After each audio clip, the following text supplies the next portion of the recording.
പുറംകടലിൽ കണ്ടെയ്നറിന്റെ ഭാഗങ്ങൾ ഒഴുകി നടക്കുന്നത് മത്സ്യബന്ധനത്തിന് വെല്ലുവിളിയാകുന്നു.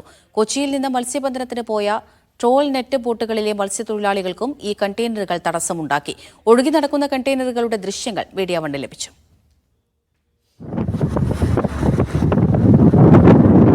കഴിഞ്ഞ ദിവസം കൊച്ചി തോപ്പുംപടി ഹാർബറിൽ നിന്ന് മത്സ്യബന്ധനത്തിന് പോയ തൊഴിലാളികൾ മൊബൈലിൽ പകർത്തിയ ദൃശ്യമാണിത്.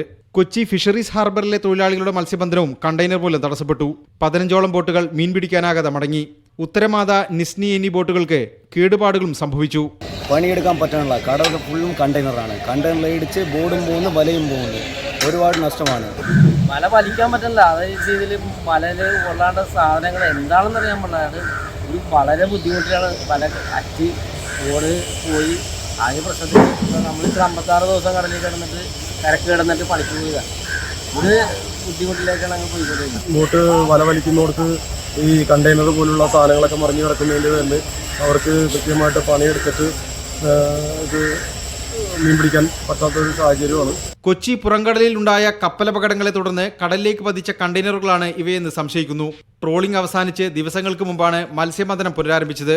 കാര്യമായി മത്സ്യം ലഭിക്കുന്ന സീസണിലുണ്ടായ പ്രതിസന്ധി മത്സ്യത്തൊഴിലാളി സമൂഹത്തെ വിടാതെ പിന്തുടരുകയാണ്. Media one, Kochi.